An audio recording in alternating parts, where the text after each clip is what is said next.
नमस्कार, मैं हूं मनीषा झा। आप देख रहे हैं एबीएन न्यूज। फावड़े से ताबड़तोड़ प्रहार कर पत्नी की हत्या करने वाले पति को अदालत ने उम्र कैद की सजा सुनाई है।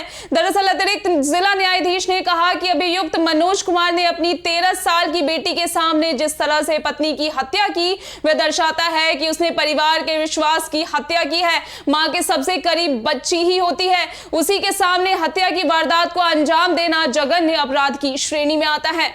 सहायक जिला शासकीय अधिवक्ता फौजदारी चंद्रभान सिंह ने बताया कि स्याना कोतवाली क्षेत्र के गांव हरवानपुर में 13 अक्टूबर 2016 को ममता की उसके पति मनोज कुमार ने फावड़े से ताबड़तोड़ प्रहार कर हत्या कर दी थी, जिसके बाद एडीजे 12 विनीता विमल के न्यायालय में मामले की सुनवाई हुई। दरअसल पिता के खिलाफ बेटी प्राची की गवाही सबसे अहम रही। अदालत ने दोनों पक्षों के गवाहों के बयानों और साक्ष्यों का अवलोकन करने के बाद आरोपी पति मनोज को दोषी करार दिया और आजीवन कारावास की सजा सुनाते हुए उस पर 10,000 रुपए का अर्थदंड भी लगाया। साथ ही अर्थदंड जमा न करने पर 1 वर्ष अतिरिक्त सजा मनोज को भुगतनी पड़ेगी। साथ ही ममता के पिता महेंद्र सिंह उर्फ मामचंद्र ने 14 अक्टूबर को थाना स्याना पर तहरीर देकर बताया कि बेटी ममता की शादी करीब 16 साल पहले स्याना के गांव हरवानपुर निवासी मनोज के साथ की थी। शादी के बाद से ही आरोपी और ससुराल वाले उसका उत्पीड़न कर रहे थे। साथ ही शादी के 3 वर्ष बाद उसने एक पुत्री को भी जन्म दिया था। बता दें कि शादी के 10 साल बाद आरोपी पति ने ममता को जलाकर मारने की कोशिश भी की थी। इससे ममता के चेहरे व गर्दन आदि पर निशान पड़ गए थे। हालांकि पुलिस में मामला ले जाने पर समझौता कर लिया गया था। इसके बाद कुछ दिन तक मनोज ठीक रहा, लेकिन 13 अक्टूबर 2016 को उसने ममता की हत्या कर दी। बता दें कि हत्या की एकमात्र चश्मदीद बेटी प्राची थी। उस वक्त उसकी उम्र केवल 13 वर्ष की थी, लेकिन बेटी प्राची की गवाही पर ही अन्य आरोपियों को पुलिस ने क्लीन चिट दे दी थी। उसने बताया था कि उसके पिता ने उसके सामने ही मां की हत्या की, साथ ही अन्य परिजनों का उसमें कोई हाथ नहीं था। इसके बाद पुलिस ने केवल मनोज के खिलाफ चार्जशीट कोर्ट में दाखिल की थी, जिसके चलते अदालत में भी प्राची की गवाही ही अहम साबित हुई।